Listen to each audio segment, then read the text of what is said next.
Yes, നമുക്ക് ഒരു കാര്യം ചെയ്യാം. ഡൽഹിയിലേക്ക് പോവാം. ശ്രീകാന്ത് കാത്തിരിക്കുന്നു.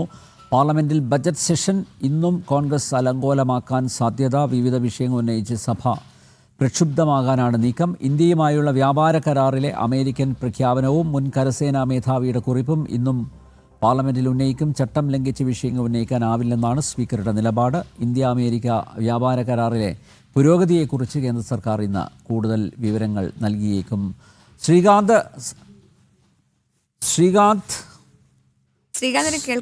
ശ്രീകാന്ത് കണക്റ്റഡ് അല്ല എന്നാണ് തോന്നുന്നത്.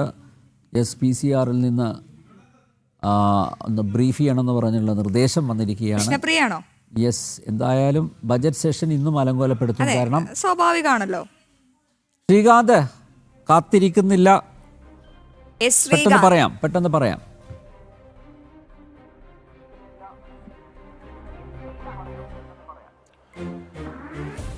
അനിൽ നമ്പ്യാർ, ഈ ബജറ്റ് സെഷൻ ഇന്നും അലങ്കോലപ്പെടാൻ തന്നെയാണ് സാധ്യത എന്നാണ് ഇപ്പോൾ മനസ്സിലാക്കാൻ സാധിക്കുന്നത്. കാരണം അത് അലങ്കോലമാക്കാൻ കോൺഗ്രസ് ഇതിനോടകം തീരുമാനിച്ചിട്ടുണ്ട്. ബജറ്റ് അവതരിപ്പിച്ചതിന്റെ തൊട്ടടുത്ത ദിവസം മുതൽ കോൺഗ്രസിന്റെ ഭാഗത്തുനിന്നും ഉണ്ടാകുന്നത് അങ്ങനെയാണ്. രാഹുൽ ഗാന്ധിയാണ് ഈ അലങ്കോലപ്പെടുത്തൽ നടപടികൾക്ക് തുടക്കം കുറിച്ചത് ഇന്നലെ.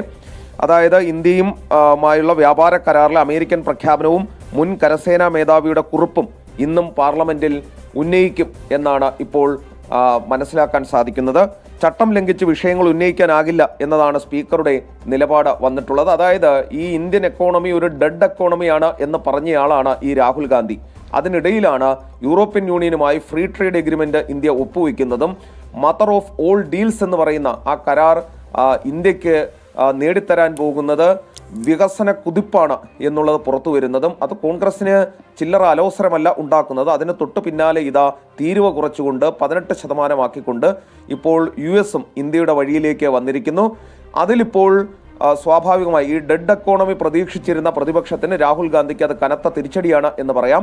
അതിനാൽ തന്നെ അവരതിൽ പഴുത് കണ്ടെത്തുകയാണ്. അത് ആദ്യം പ്രഖ്യാപിച്ചത് ട്രംപാണ്, ഇന്ത്യയല്ല എന്നതാണ് അവരിപ്പോൾ കണ്ടെത്തിയിരിക്കുന്ന ഒരു പിഴവ്. സ്വാഭാവികമായും 25% നിന്നും 18% തീരുവ താഴ്ത്തുമ്പോൾ അത് പ്രഖ്യാപിക്കേണ്ടത് അത് താഴ്ത്തുന്നയാളാണ് എന്ന സാമാന്യ മര്യാദ ഒരുപക്ഷെ കോൺഗ്രസിന് ഇനിയും ആരെങ്കിലും പറഞ്ഞു കൊടുക്കേണ്ടതുണ്ട്.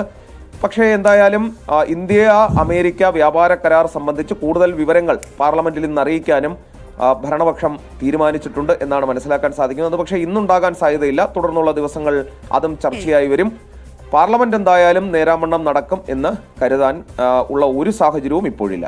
ശരി ശ്രീകാന്ത്, വിവരങ്ങൾ വ്യക്തമാണ്. പരിപാടികളുമായിട്ട് കോൺഗ്രസ് മുമ്പോട്ട് പോകട്ടെ അല്ലേ?